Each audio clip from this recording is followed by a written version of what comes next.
Hello అందరికీ welcome back to my channel Divya Venu vlogs. ఈరోజు పుదీనా టమాటో రైస్ చేస్తాము. దానికి మెయిన్గా ఒక పేస్ట్ రెడీ చేసి పెట్టుకోవాలి. ఆ పేస్ట్కి కావాల్సిన ఐటమ్స్ వచ్చి పుదీనా, కొత్తిమీరాకు, గ్రీన్ చిల్లీ, జింజరు, గార్లిక్ ఇవంతా బాగా గ్రైండ్ చేసి ఎత్తి పెట్టుకోవాలి.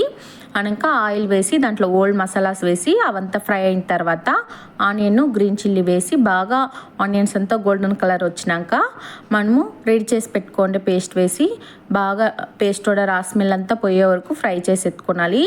ఫ్రై అయిన తర్వాత మనము మెయిన్ ఈ రైస్కి వచ్చి పుదీనా వేసి బాగా ఫ్రై చేసుకునాలి. పుదీనా కన్నా టమాటోస్ వచ్చి కొంచెం తక్కువగా ఉండాలి ఈ రైస్లో.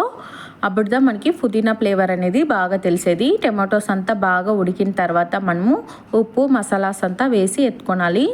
ఉప్పు వేసి అనక మనం దీంట్లోనే coriander powder, chilli powder, garam masala వేసి పౌడర్ అంతా స్మెల్ పోయినాక మనము కొత్తిమీరకు వేసి బాగా ఫ్రై చేసుకోనాలి. కొత్తిమీరకు అంతా ఫ్రై అయిన తర్వాత మనము వాష్ చేసి పెట్టుకోండి రైస్ వేసి ఫ్రై చేసి అందులో మనకి కావాలా అంటే మనము ఒక 1 గ్లాసు 2 గ్లాసు కోకోనట్ మిల్క్ వేసేస్తే ఫ్లేవర్ ఇంకా బాగుంటుంది. నేను ఈరోజు 2 గ్లాసెస్ రైస్ ఎత్తినాను. దాన్ని ఇంకా 1 గ్లాసు కోకోనట్ మిల్క్ వేసి 3 గ్లాసెస్ వచ్చి వాటర్ వేసినాను. మనము కోకోనట్ మిల్క్ లేకుంటేనూ పర్వాలేదు. కోకోనట్ మిల్క్ అనేది వచ్చి ఆప్షనల్దా, మనకు ఉంటే మనం వేసుకోవచ్చు, లేకుంటే అట్లే చేసేసి బాగా ఒక 2 విసిల్స్ ఎత్తుకుంటే మనకి ఎంతో టేస్టీ అయింది పుదీనా టమాటో రైస్ రెడీ.